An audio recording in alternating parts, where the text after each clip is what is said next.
জামাত ক্ষমতায় আসলে নাকি মুরসির মতো পশ্চিমা রাতারে ফেলায় দেবে, এটা বিএনপির কেউ কেউ কইতেছে। কথাটা যে খুব বাড়ায় বলতেছে তা না, ঘটনা তো এটা ঘটিছেই। মুরসির মিশরের গল্প দিয়ে শুরু করি যেন বুঝতে সুবিধা হয়। মুরসি কে ছিলেন? মোহাম্মদ মুরসি 2012 থেকে 13 সালে কয়েক মাসের জন্য সেই আরব বসন্তের পরে মিশরের নির্বাচিত প্রেসিডেন্ট ছিলেন। তার দল মুসলিম ব্রাদারহুড, জামাতের মতোই একটা ইসলামী দল ছিল। এই মুরসিরা ফেলায় দেয় আর্মি, তারপরে মৃত্যুদণ্ড দেয়, জেলে ভরে, তারপরে আবার পুনর্বিচার চলাকালীন সময়ের মধ্যেই তার মৃত্যু ঘটে। মিশরের মুসলিম ব্রাদারহুড খুবই জনপ্রিয় রাজনৈতিক দল ছিল, সমাজের গভীরে তার বিস্তৃতি ছিল, অনেক পুরানমার ঐতিহ্যবাহী সংগঠন ছিল। তার উপরে মুসলিম ব্রাদারহুডের জামাতের মতো 71-এর কালিমা ছিল না। তারপরেও তারা তাদের পতন ঠেকাইতে পারেনি। কেন পারেনি? মুসলিম ব্রাদারহুড কেন তাদের পতন ঠেকাইতে পারেনি, এইটা জানা দরকার। জামাত ইসলামী বাংলাদেশে ভোটে জিতে যদি সরকার গঠন করে, তারপরে কি করলে টিকে থাকতে পারবে আর কি করলে মুরসির মতো হুড়মুড় কইরা পড়ে যাবে, সেটা একটু বিস্তারিত বুঝে দেখা দরকার। আসেন সেটা একটু বুঝে দেখি। রাষ্ট্র চালানোর সময় শুধু ধর্মের কথা বললেই হয় না, ক্ষমতার ভাষাও জানতে হয়। বিশ্ব রাজনীতি একটা হাট বাজারের মতো। যার পকেটে বেশি টাকা, যার হাতে পুলিশ, যার মিডিয়া, সাহিত্য, স্কুল, ইউনিভার্সিটির দখল, সেই সত্য বয়ান তৈরি করে।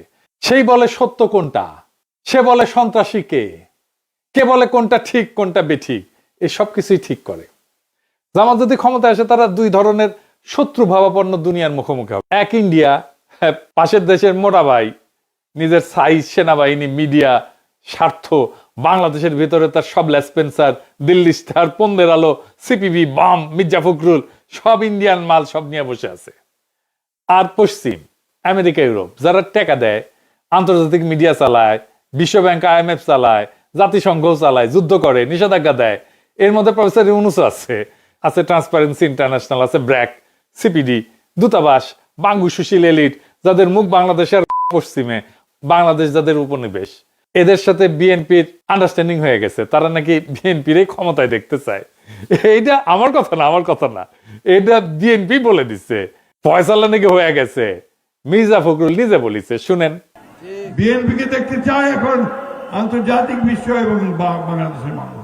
তো এই পশ্চিমাদের দালালদের ক্ষমতা আনবেন নাকি আনা উচিত?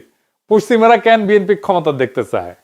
তারা ঠিক যেই কারণে হাসিনা ক্ষমতায় দেখতে চাইতো, ঠিক একই কারণে তারা বিএনপিকেও দেখতে চায়, যেন তাদের তালুকদারি বাংলাদেশে কায়েম থাকে। তো এই দুই পক্ষের কাছেই ইসলামিস্ট পার্টি মানেই সন্দেহ। তারা ভাবে এরা ক্ষমতায় আসলে শরিয়া আইন চালু করবে, জঙ্গি বানাবে, ঝাঁকে ঝাঁকে নারীর অধিকার থাকবে না, তাদের লেখাপড়াই করতে দেবে না, ঘরের মধ্যে আটকে রাখবে, সংখ্যালঘুরা মায়ের খাবে সকাল সন্ধ্যা 2 বার। তাই জামাতের প্রথম কাজ হইতেছে এমন পরিস্থিতি তৈরি করা, বলবে আমরা সন্ত্রাসী না, সন্ত্রাস আমাদের পথ না, আমরা গণতান্ত্রিক, আমরা আধুনিক, আমরা স্মার্ট, আমরা শান্তিপূর্ণ দুনিয়ার নর্ম মেনে চলা গণতান্ত্রিক ইসলামী সরকার। এটা প্রমাণ করা। কিভাবে করবে? প্রথম কৌশল হইতে হবে একটা ফ্রন্টের মাধ্যমে ক্ষমতায় যাওয়া। একা একা ক্ষমতায় যাওয়ার সক্ষমতা থাকলেও না যাওয়া ক্ষমতায়। ঠিক যেমন ছাত্র শিবির ছাত্র সংসদগুলোতে নির্বাচন করছে, শিবিরের নামে না, কিন্তু ঐক্যবদ্ধ শিক্ষার্থী জোট নামে ভোট করছে। জামাতকেও এরকম একটা জোটের মাধ্যমে ভোটে নামতে হবে। নাম হইতে পারে ধরেন জাতীয়তাবাদী ফ্রন্ট। এইখানে জামাতের সাথে জামাতের বাইরের ফোর্স এককভাবে ডিল করলে এটা হবে না, কালেকটিভ ভাবে ডিল করতে হবে। তাহলে সমানে সমানে ঐক্য হবে। এই ঐক্য হবে চার্টারের ভিত্তিতে, সিটের জন্য না। জামাতের বাইরে জামাতের সাথে যারা থাকতে পারে তারা হইতেছে ধরেন এবি পার্টি। যদিও এই পার্টির নাম শুনলে জামাতের গায়ে চিরবির চিরবির করবে, আমাদের দল থেকে বের হয়ে যায় পার্টি করেছে। তারপরে ধরেন আপ বাংলাদেশ, রাষ্ট্রচিন্তা, ইনকিলাব মঞ্চ, এমনকি এনসিপি। এইটাকে জামাতের সরকার তখন আর কেউ বলতে পারবে না। জামাতকে সিগনিফিকেন্ট সংখ্যায় বিশ্বসেরা একাডেমিশিয়ান, ইকোনমিস্ট, প্রফেশনাল, নারী, সংখ্যালঘু, লেখক, শিল্পীকে মন্ত্রিসভায় নিতে হবে। এই মন্ত্রিসভা আগে ঘোষণা করে দিতে হবে। সারা দুনিয়া দেখবে এই সরকার বাংলাদেশের স্মার্টেস্ট মালগুলো দিয়ে তৈরি, মাল মাক্কন লোক দিয়ে তৈরি। এই জামাতের বাইরের শক্তি জামাতের ডিফেন্সিভ শিল্ড হয়ে দাঁড়াবে। এবারে আসেন আমরা মুরসির ভুলগুলো কি কি সেটা দেখি। কি কি ছিল তার ভুল? মুরসিরে যেভাবে ফেলা হয়েছে, আপনি খেয়াল করলে দেখবেন একই কাজ প্রফেসর ইউনূসের বিরুদ্ধে করা হয়েছিল, প্রফেসর ইউনূস টিকে গেছে, কিন্তু জামাত ইসলাম এই একই কাজ করলে টিকবে কিনা সন্দেহ আছে। আমি এক এক করে বলবো, মিলায় দেখেন। মূলত 4টা বড় কারণে মুরসির পতন হয়েছে। 1 নাম্বার, রাষ্ট্রযন্ত্র পুরোপুরি তার বিপক্ষে ছিল। মানে মিশরের প্রশাসন, বিচার বিভাগ, পুলিশ, সেনাবাহিনীর বড় অংশ দশকের পর দশক ধরে মিলিটারি এলিটদের হাতে ছিল। বাঙ্গুল্যান্ড যেভাবে সিভিল মিলিটারি ব্যুরোক্রেসি আর এলিটদের হাতে। মুরসি নির্বাচিত হইলেও এই রাষ্ট্রযন্ত্রগুলো তাকে মানতে চায়নি। সেনাবাহিনী তাকে সন্দেহ করত, মনে করত যে এই ইসলামপন্থী সরকার তাদের ক্ষমতা কমাবে। বিচার বিভাগ পুরানো শাসকদের অনুগত ছিল। আদালত মুরসির অনেক সিদ্ধান্ত বাতিল করে দেয়। পুলিশ ইচ্ছা করে আইন শৃঙ্খলা নষ্ট হইতে দিত, যাতে জনগণ মুরসির উপরে বিলা হয়ে যায়। মুরসি প্রেসিডেন্ট ছিল, কিন্তু তার হাতে প্রশাসনের কোনো কন্ট্রোল ছিল না। 2 নাম্বার হইতেছে মুসলিম ব্রাদারহুডের রাজনৈতিক অভিজ্ঞতার অভাব এবং রাষ্ট্র চালানোর অভিজ্ঞতার অভাব। এই সংগঠনটা দীর্ঘদিন গোপনে বা আন্ডারগ্রাউন্ডে ছিল। নির্বাচনী রাজনীতি বা রাষ্ট্র চালানোর অভিজ্ঞতা একেবারেই ছিল না বলতে গেলে। অতিরিক্ত দ্রুত নিজেদের লোক বসানোর চেষ্টা করছিল বিভিন্ন জায়গায়, এবং অন্য রাজনৈতিক দলগুলোকে, যারা তাদের মিত্র হইতে পারত, তাদেরকে যথেষ্ট সম্পৃক্ত না করে এই কাজগুলো শুরু করছিল। এবং এই জন্য শাসন কাজে অভিজ্ঞ আমলাতন্ত্রকে সে সামাল দিতে পারেনি। এতে করে মনে হয়েছে যখন নিজেদের লোক বসাইতে চাইছে, মনে হয়েছে মুরসি সবকিছু দখল করতে চায়। বাস্তবতা হয়তো পুরোপুরি সেটা ছিল না, কিন্তু জনমনে এই ভাবমূর্তিটা তৈরি হয়েছিল। 3 নাম্বার হইতেছে অর্থনৈতিক সংকট। মানুষ প্রচন্ড বিলা হয়ে গেছে। মুরসির সময় জ্বালানির সংকট হয়, বিদ্যুতের লোডশেডিং হয়, খাবারের দাম বাড়ে, পর্যটন খাতে ধস নামে। এই সমস্ত কারণে সাধারণ মানুষের হাতে টাকা পয়সা কমে যায়, সাধারণ মানুষের জীবন দুর্বিষহ হয়ে ওঠে, এবং লোকজন বলা বলি শুরু করে মুরসি ক্ষমতায় এসে কিছুই ঠিক করতে পারতেছে না। বাস্তবে কিন্তু অনেক সমস্যা তার আগের সরকার রেখে গেছে, কিন্তু দোষটা তাকেই নিতে হয়েছে। 4 নাম্বার হইতেছে যে মুরসির বিরুদ্ধে বিরোধী দল, সেনাবাহিনী এবং পুরনো শাসক গোষ্ঠী একসাথে জোট বেঁধে ফেলে। এই একই ঘটনা ঘটতে পারে জামাত ক্ষমতায় আসলে। বিএনপি, সেনাবাহিনী, আওয়ামী লীগ একসাথে জোট বেঁধে ফেলতে পারে। মুরসির বিরুদ্ধে তামারাদ নামে একটা আন্দোলন তৈরি হয়, যার পেছনে অর্থ, লোকজন সব দেয় পুরনো শাসকদের ব্যবসায়ী গোষ্ঠী এবং সেনাবাহিনী। তারা মানুষের অসন্তোষকে বড় কইরা প্রচার করে, মিডিয়া দিন রাত মুরসির বিরুদ্ধে ক্যাম্পেইন চালায়, শেষে লাখো মানুষকে রাস্তায় নামানো হয়। এইটাকে অজুহাত করে সেনাবাহিনী বলে দেশে বিশৃঙ্খলা তৈরি হয়েছে, তাই আমরা ক্ষমতা নিতেছি। এইভাবেই 2013 সালের 3রা জুলাই মুরসিকে সরায় ফেলা হয়। আন্তর্জাতিক রাজনীতিরও ভূমিকা ছিল। সৌদি আরব এবং ইউএই মুরসিকে পছন্দ করত না, কারণ মুসলিম ব্রাদারহুড রাজতন্ত্রের পক্ষে ছিল না, এবং সেই কারণে ওই দেশগুলোর রাজতন্ত্র মুরসিকে রাজতন্ত্রের জন্য হুমকি বলে মনে করত। এটা ছাড়াও ইসরায়েল মুসলিম নীতিকে সন্দেহের চোখে দেখত, দেখাটাই স্বাভাবিক। যদিও আমেরিকা মুরসি এবং সেনাবাহিনীর 2 পক্ষকে খুশি রাখতে চাইছিল, কিন্তু শেষ পর্যন্ত সেনাবাহিনীর দিকে ঝুঁকে যায়। তো যেই মুহূর্তে সৌদি আরব, ইউএই, ইসরায়েল সেনাবাহিনীর পক্ষে চলে যায়, মুরসির আর তখন কোনো করারই কিছু ছিল না, কোনো ভরসা থাকলো না। মুরসির শেষ ভুল ছিল সংবিধান সংশোধনের ঘোষণা দেওয়া। মুরসি ক্ষমতা আসছে জিতে, ভোটে জিতে, এবং এই সংবিধানের অধীনেই। এই সংবিধানকে সংশোধন করার ক্ষমতা মুরসির কিন্তু ছিল না। মুরসি একসময় ঘোষণা দিয়েছিল, বিচার ব্যবস্থা আমার সিদ্ধান্ত চ্যালেঞ্জ করতে পারবে না। তিনি এটা করছিলেন যে সামরিক বাহিনী এবং বিচারিক চক্রের যে ষড়যন্ত্র, এটা থামাইতে। কিন্তু জনগণের কাছে মনে হইল মুরসি স্বৈরাচার হইতে চাইতেছে। এইটা তার জনপ্রিয়তাকে এক ধাক্কায় কমায় দেয়। দলের বাইরে যে জনসমর্থন ছিল, সেইটা চলে যায় তার পিছন থেকে। তার ফলে মুরসি নির্বাচিত হইলেও রাষ্ট্রের বাস্তব ক্ষমতা তার হাতে ছিল না, আর তাই টিকে থাকতে পারেনি। তাইলে জামাত যদি বাংলাদেশে ক্ষমতায় আসে, মুরসির পতন থেকে কি কি শেখা দরকার? জামাত যদি ক্ষমতায় আসে, মুরসির পতন এড়ানোর কয়েকটা কৌশল তাকে নিতে হবে। তাকে 3টা মাঠে খেলতে হবে: রাষ্ট্রযন্ত্র, বৈদেশিক শক্তি এবং সমাজ, দেশের ভেতরে। এই তিনটাতে সঠিকভাবে খেলতে হবে। খেলা হবে, সেই খেলাটা খেলতে হবে। 1 নম্বর হইতেছে ভিতরের মাঠ, রাষ্ট্রযন্ত্র, সেনাবাহিনী, পুলিশ, আমলা, বিচার বিভাগ। এটা সবচেয়ে ঝুঁকিপূর্ণ জায়গা। বাংলাদেশের রাষ্ট্রযন্ত্র নিজেদের মতো করে একটা রাষ্ট্র, তার একটা ডিপ স্টেট আছে, এই রাষ্ট্রের একটা স্টেক আছে। এদের সাথে ভুলভাবে ডিল করলে যে কেউ পড়ে যাবে। প্রথম, সেনাবাহিনী। সেনাবাহিনীকে কিভাবে ডিল করতে হবে এটা ঠিক আমরা জানি। সেনাবাহিনীর মধ্যে জেনারেল আছে যারা গুম খুনের সাথে যুক্ত ছিল। এটা পুরোপুরি পরিষ্কার না।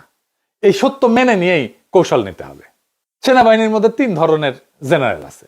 এক হচ্ছে অপরাধে জড়িত, গুম খুনের দায়ে ভয় পায় এই জন্যে। 2 নাম্বার হাসিনার অনুগত, রাজনৈতিকভাবে পক্ষপাত দুষ্ট। আর 3 নাম্বার পেশাদার অফিসাররা, এরা দায়িত্বশীল, শান্ত। ভুল কৌশল হবে একসাথে সবাইকে শত্রু ভাবা এবং একসাথে সবাইকে শাস্তি দিতে যাওয়া। এতে 1 নাম্বার এবং 2 নাম্বার গ্রুপ ভয় পেয়ে বিরোধী ফ্রন্ট তৈরি করে ফেলবে, এটা বিপজ্জনক। এইটার জন্য একটা ইনোভেটিভ কৌশল নিতে হবে। এটাকে বলা যেতে পারে ধরেন just transition for security sector. 3টা ধাপে এটা কাজ করা যেতে পারে। যারা অপরাধ করছে তাদের জন্য ট্রুথ অ্যান্ড অ্যাকাউন্টেবিলিটি কমিশন করা যেতে পারে। এটা প্রফেসর ইউনূস করতে পারতো, করে নাই, কারো কথা শোনে না তো সে। দক্ষিণ আফ্রিকার মতো ট্রুথ কমিশন করা যেতে পারে।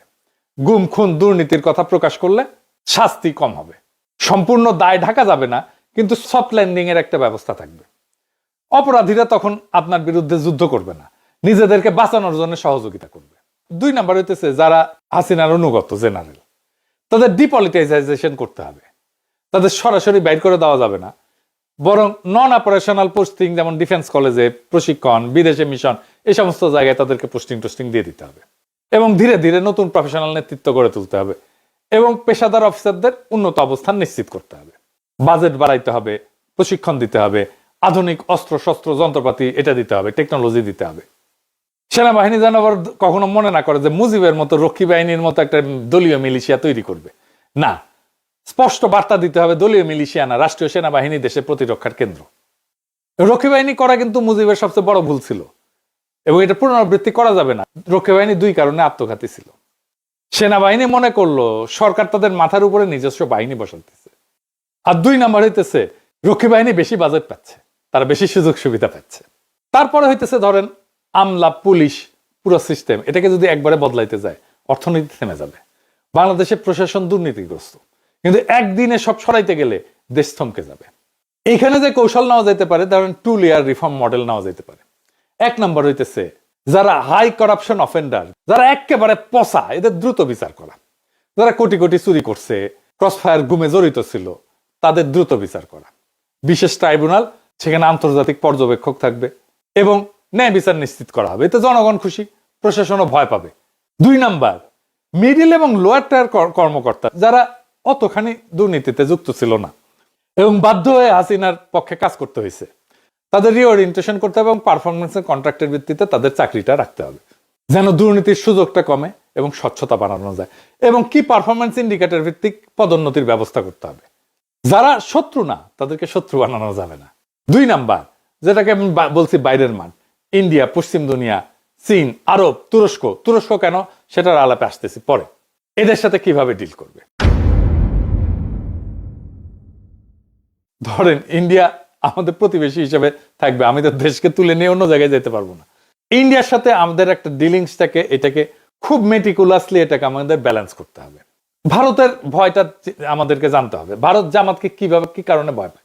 3টা কারণে ভয় পায়।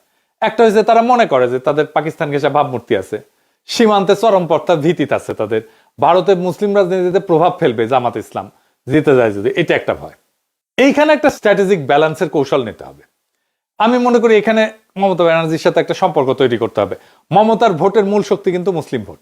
মমতাকে আমরা আস্থায় নিতে পারলে, ইকোনমিক সম্পর্ক তৈরি করতে পারলে পশ্চিমবঙ্গের সাথে, এটাই আমাদের ভারতের মধ্যে আমাদের স্বার্থ রক্ষা করবে।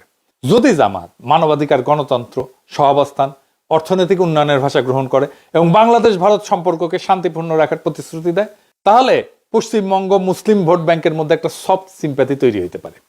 এই সিম্প্যাথেটিক ক্লাইমেট বাংলাদেশের জন্য উপকারী হবে। ভাষা ব্যবহারের ক্ষেত্রে শান্ত ভাষা ব্যবহার করতে হবে। আপনি আরএসএস, বিজেপি, হিন্দুত্ববাদী রাজনীতির সমালোচনা করেন, মুসলিম কোপানোর রাজনীতির সমালোচনা করেন, কিন্তু অ্যাজ এ হোল ভারত বিরোধী যুদ্ধোন্মাদ কোন ভাষা, রেটরিক এটা ব্যবহার করা যাবে না। আপনি কঠিন দাবি তোলেন কূটনীতিতে, যেমন পানি নিয়ে দাবি তোলেন, পানির হিস্সা নিয়ে দাবি তোলেন, সীমান্ত হত্যা নিয়ে দাবি তোলেন, বাণিজ্যের ভারসাম্য নিয়ে দাবি তোলেন এবং এইটাকে ইনস্টিটিউশনাল ডিপ্লোমেসি দিয়ে আপনি ডিল করেন। মানে আমরাও তো রাষ্ট্র হিসাবে cross border network, cross border সন্ত্রাসী যদি থাকে সেটাও তো আমরা হইতে দিতে পারি না। আমরা তো শান্তিপূর্ণ সীমান্ত চাই, আমরা তো সীমান্তে কোনো অপরাধ চাই না, আমরা তো সীমান্তে চোরাচালান চাই না, আমরা সীমান্তে কোনো সন্ত্রাসী কর্মকাণ্ডও চাই না। এইখানে 2 পক্ষেরই একটা আস্থার জায়গা তৈরি করতে হবে। এর বাইরে পশ্চিম, ইউরোপিয়ান ইউনিয়ন, আমেরিকা, এদের ভয় একটাই যে তালিবান হয়ে গেল কিনা। তারা 3টা জায়গায় টেস্ট করবে। এটা সংখ্যালঘুদের অবস্থা কেমন, নারীদের অবস্থা কেমন, বিরোধী দল বা মিডিয়ার অবস্থা কেমন। যদি জামাত এখানে ভুল করে বসে, তৎক্ষণাৎ এই পশ্চিমা মিডিয়া বলে বসবে বাংলাদেশ আর একটা তালেবান রাষ্ট্র হয়ে গেছে। এর ফলে কি হবে? IMF, ওয়ার্ল্ড ব্যাংক টাকা বন্ধ করে দেবে, ইউরোপিয়ান ইউনিয়নের জিএসপি সুবিধা ঝুলে যাবে, রপ্তানি পড়ে যাবে ধপাস করে, অর্থনীতি ক্র্যাশ করবে এবং তার ফলে সরকার পড়ে যাবে। সমাধান খুব সহজ, নির্বাচন থাকবে, নিশ্চয়তা থাকবে, বিরোধী দল থাকবে, আদালত স্বাধীন থাকবে, সংখ্যালঘুদের নিরাপত্তা হবে রাষ্ট্রের দায়িত্ব, নারীরা শিক্ষা, চাকরি বাকরি, স্বাস্থ্য এবং এখানে সমানাধিকার অক্ষুণ্ণ থাকবে। এখানে বলতে হবে আমরা নিয়মতান্ত্রিক ইসলাম চাই এবং তার সাথে আমরা গণতন্ত্র চাই। এই মডেল পশ্চিম কিন্তু স্বীকার করে।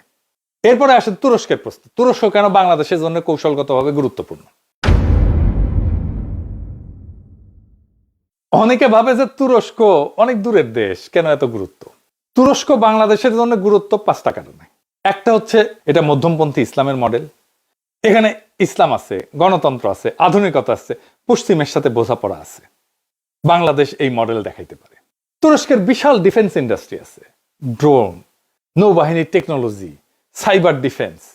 আমরা আমাদের ডিফেন্স পারচেজের জন্য ভারত বা চীনের উপরে নির্ভরতা ছাড়াই আর একটা শক্তিশালী পার্টনার খুঁজে নিতে পারি।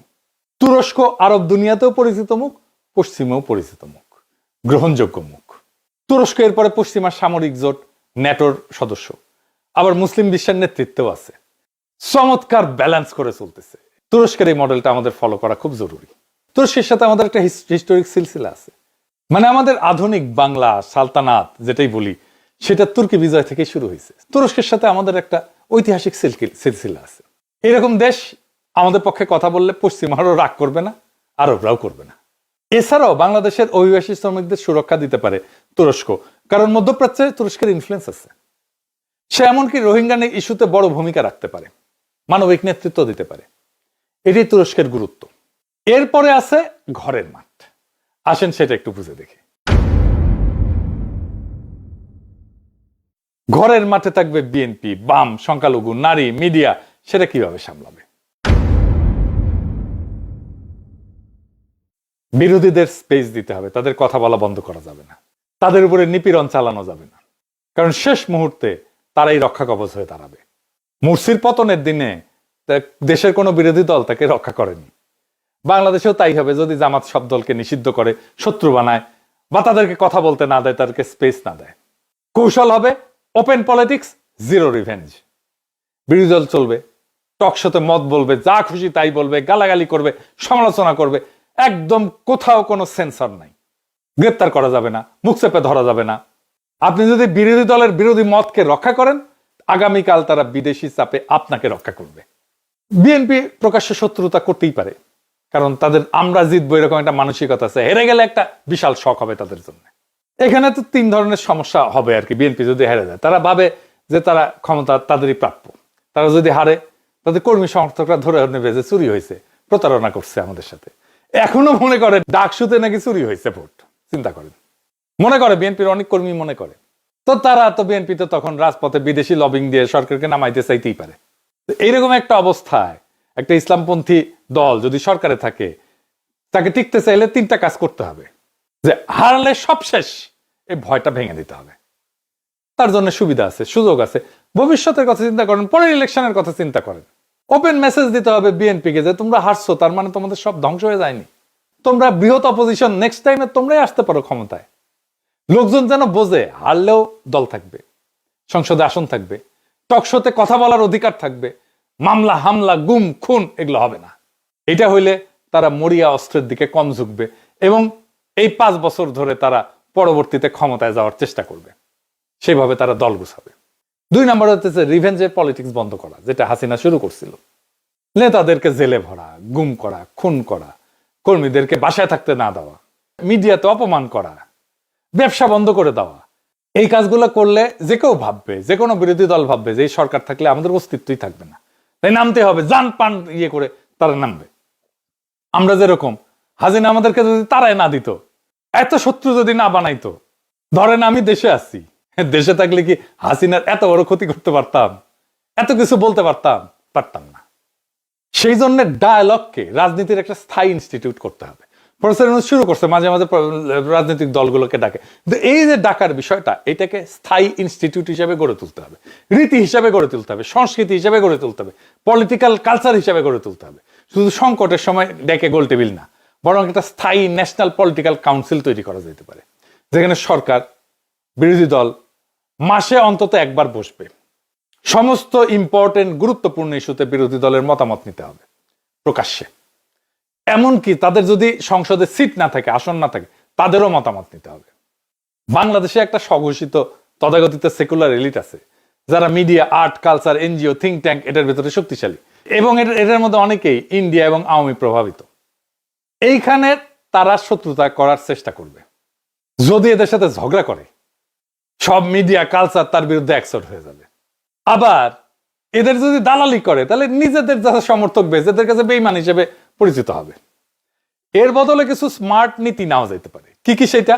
এই মিডিয়া, সেকুলার, কালচারাল স্ট্যাবলিশমেন্টকে ডিল করার জন্য কি করা যেতে পারে? এই যে সেকুলার বনাম ইসলামী, এই বাইনারি ফ্রেমটা ভেঙে দিতে হবে। এইখানে আসতে হবে যে রাজনীতি হইতে হবে সিটিজেন রাইটস এর ভিত্তিতে, অধিকারের, নাগরিক অধিকারের ভিত্তিতে।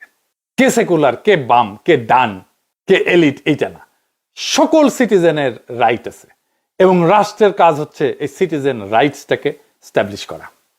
কেউ গালি দিক, অসুবিধা নাই, কিন্তু লিমিট রেখে গালি দিক। ধর্ম হবে সম্মানিত, আর্ট হবে স্বাধীন, কেউ অন্যজনকে গলা টিপে ধরবে না। আর্টও ধর্মকে গলা টিপে ধরবে না, ধর্ম আর্টকে গলা টিপে ধরবে না। মিডিয়ায় রেগুলেশন থাকবে, কিন্তু সেন্সরশিপ না। কিছু কিছু জায়গায় গানের অনুষ্ঠানের সামনে যে বিক্ষোভ শুরু হয়, এই যে কাজ করা যাবে না। শো ক্যান্সেল করে দিতে হবে, করা যাবে না।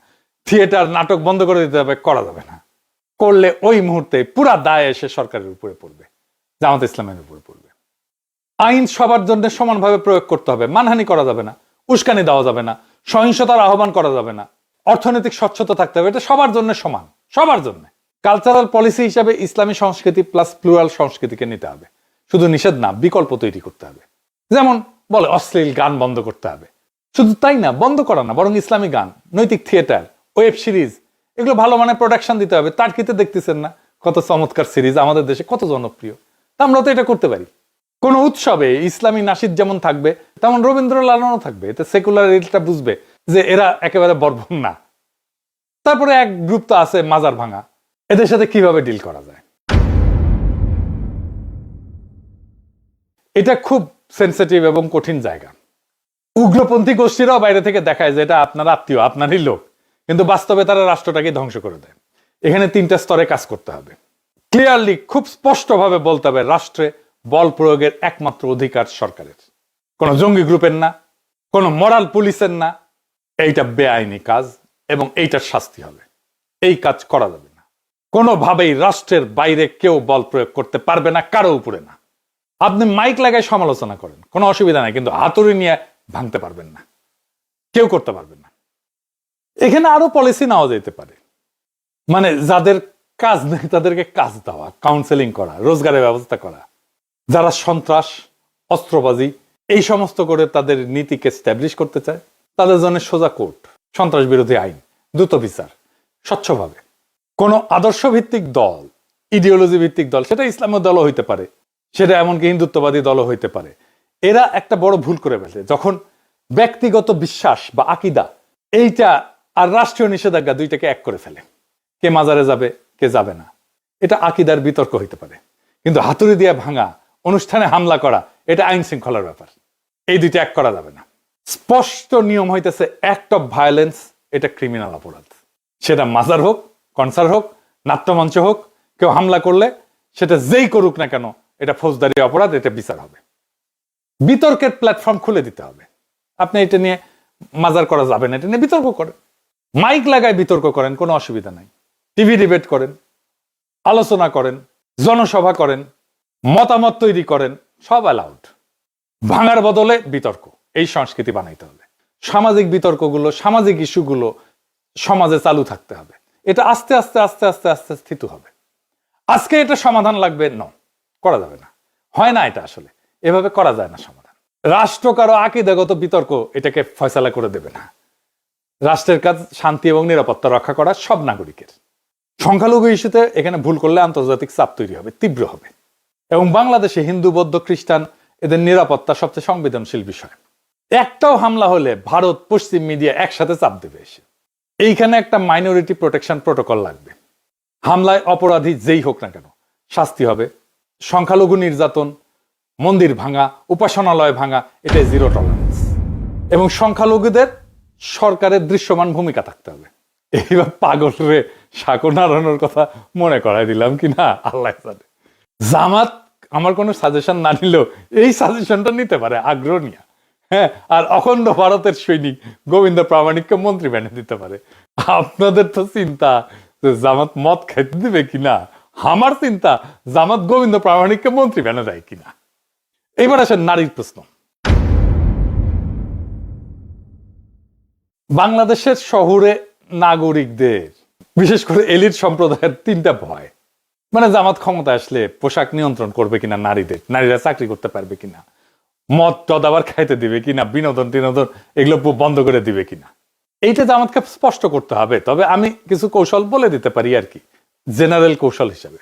যেমন ধরুন পোশাকে, ইসলামের পোশাকের নির্দেশ তো শালীনতা, এবং এই শালীনতা এটা সামাজিক গ্রহণযোগ্যতার বিষয়, সামাজিক উৎসাহের বিষয়। সমাজ শালীনতার উৎসাহ দেবে, এটাকে প্রমোট করা হবে। কিন্তু পোশাক পুলিশিং এটা নিষিদ্ধ। সরকারি ভবনে শালীন পোশাক পরবে, এটা অফিসিয়াল কোড। বেসরকারি জীবনে স্বাধীনতা থাকবে, কোনো জোর থাকবে না। নারীর চাকরি, শিক্ষা এই সমস্ত নিয়ে তো প্রশ্ন আসার কথাই নাই, কারণ ইসলামে নারীর শিক্ষা এবং উপার্জন নিষিদ্ধ না, বরং উৎসাহ দেওয়া হয়। নারীর শিক্ষা, স্বাস্থ্য, চাকরিতে সমান সুযোগ, নিরাপদ পরিবহন, কর্মক্ষেত্রে হয়রানির বিরুদ্ধে কঠিন আইন থাকতে হবে এবং সেটা প্রয়োগ থাকতে হবে। এইবার আসেন মদের প্রশ্ন আর কি। এইটাই তো কিছু করার নাই। হ্যাঁ, কিন্তু বাংলাদেশে অমুসলিম আছে, পর্যটক আছে, তারা আসে। সো মুসলিমদের জন্য এটা তো নিষিদ্ধ করা ছাড়া কোনো উপায় নাই, তাই না? মানে আমার মজাই লাগতেছে, ও মুসলিমদের জন্য লাইসেন্স টাইসেন্স দিতে হবে। তো আমার তাহলে কোনো সমস্যা নাই, আমি আসিছি যেন অনেকের জ্বলে যেতেছে আর কি। এটা আমার ক্ষুদ্র রাতার ভগিনীটা কই, দাদার কি মজা, এখন থেকে মাল কে টাল হয়ে থাকতি, শুধু কি টাল, গান ধরবো, গান গান টালে গান ধরবো। ওই যে নিশান লাটিম জিন ধরিছে, চোখের তারায় রং জমিছে, এখন কোনো দুঃখ নেই, নেই কোনো ভাবনা, ইনকা করে দিন যদি যায় যাক না, কি হিংসা হয়। দুবাই, মালয়েশিয়ায় পাওয়া যায় না মদ, পাওয়া যায় তো, এটা একটা মডেল আছে, সেই মডেলটা ফলো করতে হবে। এটা ইসলামের সাথে সাংঘর্ষিক না, আর আন্তর্জাতিক মিডিয়াতেও এটা নিয়ে কোনো সমালোচনা থাকবে না। এটার তো এক্সাম্পল আছে কিভাবে এটাকে কন্ট্রোল করা যায়। এখন সবচেয়ে কঠিন প্রশ্ন, আমি এই প্রশ্নটা আনছিলাম, সেটা হইতেছে যে বাংলাদেশের ইকোনমিটা, এটা তো একটা করাপ্ট ইকোনমি, এখানে চেয়ার টেবিলে ঘুষ খায়। তো এই করাপ্ট ইকোনমিটাকে যদি আমার ঠিক করতে হয়, তাহলে কি দুর্নীতির বিরুদ্ধে প্রথম দিন থেকে আপনি জেহাদ শুরু করবেন? তাহলে অর্থনীতি, ইকোনমি কোলাপস করে যাবে। বাংলাদেশের অর্থনীতিটা করাপশন ডিপেন্ডেন্ট ইকোনমি, এটা মানি বা না মানি, এটা সত্য। হঠাৎ সবকিছু বন্ধ করলে ব্যাংক থেকে যাবে, আমদানি হবে না, গার্মেন্টস বন্ধ হবে, বাজারে জিনিসপত্রের দাম লাফায় লাফায় বাড়বে। এখানেও আমি যেটাকে বলি soft landing, anti corruption strategy, এটা নিতে হবে। এটা কি? এটা কয়েকটা ফেজে করতে হবে। প্রথম ফেজে, ফেজ 1, যেগুলো বড় দুর্নীতি, ব্যাংক লুট করছে, সিন্ডিকেট করছে, এদের বিরুদ্ধে কঠোর ব্যবস্থা, এতে জনগণ খুশি হয় আর সৎ ব্যবসায়ীরা আস্থা পায়। 2 number phase, market reform, syndicate ভাঙা, আমদানি রপ্তানি স্বচ্ছ করা, ব্যাংক যে কমিশন নেয় সেটা নিয়ন্ত্রণ করা। 3 number phase, structural reform, tax system সহজ করা, ডিজিটাল লেনদেন বাড়ানো, সরকারি কেনাকাটায় স্বচ্ছতা আনা, হঠাৎ ধাক্কা দিয়ে না, ধীরে ধীরে দীর্ঘমেয়াদী কৌশল নিয়ে এই দুর্নীতিটা কমাইতে হবে। এটা ছাড়া ধরেন বিদেশি গোয়েন্দা সংস্থা, স্পেসিফিক্যালি এদের তো একটা ইন্টেলিজেন্স একটা কাজ করে, বাংলাদেশের মধ্যে অন্তর্ঘাত করে, আমরা বুঝতে পারি। এটাকে কিভাবে সামলানো যায়, এরা কাজ করে কিভাবে। এরা যেমন মিডিয়াতে আছে কিছু ব্যক্তি এবং প্রতিষ্ঠান, যেমন ধরেন এনাস আলমগীর, এনাস মানে বুঝেন তো, তারপরে আব্দুল নূর তুষার, এই ধরনের লোকজনদেরকে দিয়ে, তারপরে পন্দের আলো, ডেইলি স্টার, এগুলো তো আছেই। এনজিওতে যেমন ধরেন ব্র্যাক আছে, সিবিডি আছে, ট্রান্সপারেন্সি ইন্টারন্যাশনাল আছে, এদের সাথে এদেরকে কিছু ফান্ড টান দেয়। রাজনৈতিক ফ্যাকশন, যেমন ধরেন এই যে শেখ রুমিনুর রহমান, ফজা পাগলা, এই সমস্ত ইন্ডিয়ান মাল, এদেরকে দিয়ে কাজ করে। আমরা কিন্তু বুঝি এরা কেমনে কাজ করে। সামরিক এবং প্রশাসনের কিছু কিছু জায়গায় এদের লোক আছে, তো ওয়াকারি তো তাদের লোক। তো এইভাবে তারা মাইক্রো ছোট ছোট ছোট ছোট ইনফ্লুয়েন্স তৈরি করে, মাইক্রো ইনফ্লুয়েন্স। এইটাকে সামলানোর জন্য পেশাদার কাউন্টার ইন্টেলিজেন্স তৈরি করতে হবে, এবং আমাদের গোয়েন্দা সংস্থাগুলোর মধ্যে ফরেন ইন্টেলিজেন্স ডেস্ক লাগবে, যারা এগুলো মনিটর করবে। কাদের সাথে বিদেশি যোগাযোগ আছে, কারা বিদেশি রাষ্ট্রের স্বার্থ রক্ষা করে খুঁজে বের করতে হবে, এবং তাদের কাজগুলো মনিটর করতে হবে। বিদেশি ফান্ড দেখবে, মিডিয়া ইনফ্লুয়েন্স দেখবে, এটার অপারেশন দেখবে, রাজনৈতিক পার্টি কানেকশন গুলো দেখবে, বের করবে। এবং আমাদের রাষ্ট্রযন্ত্রের ভেতরে যে কাঠামোগত দুর্বলতা আছে এটা কমাইতে হবে। বিদেশি প্রভাব, বিদেশি ইন্টেলিজেন্স এটা ঢোকে সাধারণত যেখানে লোকজন অর্থের দুর্নীতিগ্রস্ত, আদর্শে ফাঁকা, রাষ্ট্রের উপরে বিশ্বাস নাই। তাই করাপশন কমলে এদের অ্যাক্সেসটা এমনিতেই কমে যাবে। সেনাবাহিনী, ব্যুরোক্রেসি, মিডিয়া, একাডেমিয়া, সবার মধ্যে একটা ন্যাশনাল ইন্টারেস্টেড বোধ তৈরি করতে হবে। এটাই আসল প্রতিরক্ষা। আর ভারতকে একটা বার্তা দিতেই হবে যে আমরা তোমাদের বিরুদ্ধে ক্যাম্পেইন করতে চাই না, তোমরাও আমাদের আভ্যন্তরীণ রাজনীতিতে হস্তক্ষেপ করবে না। ধরেন ইন্ডিয়াকে একটা প্রপোজাল দেওয়াই যেতে পারে যে আমরা ক্রস বর্ডার চোরা কারবার এটাকে জিরো করব। এটাতে তাদেরও লাভ, আমাদেরও লাভ।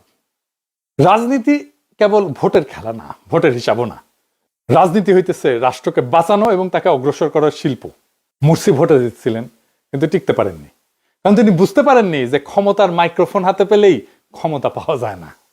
ক্ষমতা টিকে থাকে রাষ্ট্রযন্ত্র, জনগণ, প্রতিবেশী, বৈশ্বিক শক্তি, এই চারটা চাকার উপরে। একটা চাকা নষ্ট হইলেই গাড়ি উল্টায় যায়। এটা মিশরে ঘটছে, এটা ইতিহাসের কথা। আজ বাংলাদেশের এই রাজনৈতিক যুদ্ধক্ষেত্রে যারা বলে যে জামাত ক্ষমতায় আসলে মুরসির মতো ফেলাই দেবে পশ্চিমে, তারা কিন্তু শুধু ভয় দেখাচ্ছে না, তারা ইতিহাসের আয়না ধরতেছে। কিন্তু ঘটনা এটা যে ভাগ্যকে কিন্তু বদলানো যায়, ইতিহাসকেও বদলানো যায়, যদি ভুলকে ভুল হিসাবে স্বীকার করে আগেই তার ওষুধটা তৈরি করে ফেলা যায়। এই দেশের রাষ্ট্রযন্ত্র, এই দেশের প্রশাসন, এই দেশের গোয়েন্দা, এই দেশের মধ্যবিত্ত, এই দেশের সেকুলার কালচারাল এলিট, এই দেশের প্রতিবেশী ভারত, এই দেশের বৈশ্বিক শক্তি, এদের কারো হাতেই কোনো জাদুর কাঠি নাই। তাদের কাছে শক্তি হয়তো আছে, কিন্তু শক্তি মানেই নিয়তি না। নিয়তি গড়ে ওঠে সঠিক রাজনৈতিক প্রজ্ঞা দিয়ে। যে সরকার ক্ষমতা এসে বলবে আমরা প্রতিশোধ নেব না, আমরা রাষ্ট্র বানাবো, এবং সত্যিকার অর্থে সেই কাজে হাত লাগাবে, সেই সরকারকে কেউ ফেলতে পারবে না। যে সরকার বলবে আমরা ইসলাম মানি, আমরা ন্যায়, ইনসাফ, শালীনতা, করুণা, সহনশীলতা, এই চারটা নীতির বাইরে যাব না, সেই সরকারকে তালেবান, উগ্র, ফ্যাসিস্ট কোনো লেভেল কেউ কখনো দিতে পারবে না। যে সরকার বলবে সংখ্যালঘু আমার নাগরিক, নারী আমার নাগরিক, বিরোধী দল আমার নাগরিক, এমনকি যে আমাকে ভোট দেয়নি সেও আমার নাগরিক, সবার স্বার্থ রক্ষা করাই আমার রাষ্ট্রীয় দায়িত্ব, সেই সরকারকে ফেলার মতো শক্তি এই পৃথিবীতে নাই। যে সরকার বলবে রাষ্ট্রের নিরাপত্তা বাহিনী একমাত্র বল প্রয়োগকারী শক্তি, সে সরকারের বিরুদ্ধে কোনো উগ্রপন্থী নেতা, কোনো মাজার ভাঙার দল, কোনো বিদেশি ইন্টেলিজেন্স কিছুই দাঁড়াইতে পারবে না। যে সরকার বলবে যে আমরা বিশ্বর সাথে ব্যালেন্স করে শান্তির সাথে আগাবো, সে সরকারকে কেউ আলাদা করতে পারবে না। যে সরকার বলবে গুম খুনের অপরাধীর বিচার হবেই, কিন্তু পুরো বাহিনীকে শত্রু ভাববো না, সেই সরকার টিকে থাকবে। যে সরকার বলবে দুর্নীতি আমরা বন্ধ করব, কিন্তু অর্থনীতি বন্ধ করে না, সফট ল্যান্ডিং দিয়ে আমরা এটাকে সামলাবো, সে সরকার জনগণের সাথে থাকবে। যেই সরকার বলবে মরাল পুলিশিং না, নারীর শিক্ষা, চাকরি, নিরাপত্তা অক্ষুণ্ণ থাকবে, রাষ্ট্র হবে ইনসাফ, ন্যায়, সংযম, শালীনতা এবং স্বাধীনতার মিশ্রণ, সেই সরকারকে পশ্চিমারাও ফেলতে পারবে না। আর ইন্ডিয়া তো দূর কি বাত। মুরসির পরিণতি অনিবার্য ছিল না, কিন্তু তার ভুল তাকে দুর্বল করছে। দুর্বল সরকারকে সবাই ফেলে দিতে চায়, কিন্তু স্মার্ট সরকার, বুদ্ধিমান সরকার, ইনসাফ এবং ন্যায়কে কায়েম করার সরকার, এমন সরকারকে ফেলা যায় না। বাংলাদেশের আগামীর পথ খুব স্পষ্ট। বাংলাদেশ কোনো উগ্রবাদী পথ নেবে না, বাংলাদেশ কোনো প্রতিশোধের পথ নেবে না, বাংলাদেশ কোনো অধর্মের পথ নেবে না। এই দেশ নেবে ইনসাফের রাজনীতি, সংযমের রাষ্ট্র, সাম্যের সমাজ এবং মর্যাদার কূটনীতি। যেই দল এই পথ নেবে সেই দল টিকে থাকবে, তাকে ফেলানোর ক্ষমতা কারো নাই। যেই দল এই পথ নেবে না সেই দল পড়বে, ইতিহাসের আস্থা করেই পড়বে। ইতিহাস আমাদের সামনে দরজা খুলে দিছে। এখন দরকার সঠিক সিদ্ধান্ত, দরকার প্রজ্ঞা, দরকার সহনশীলতা, দরকার আত্মবিশ্বাস। আর একটা বাক্য মনে রাখা দরকার, ক্ষমতায় যাওয়াই বড় কথা না, ক্ষমতায় টিকে থাকাটাই বড় কথা। এটাই ইতিহাসের প্রকৃত পরীক্ষা, এবং আমরা বাংলাদেশের জনগণ এই পরীক্ষায় এবার ভুল করব না। ইনকিলাব জিন্দাবাদ।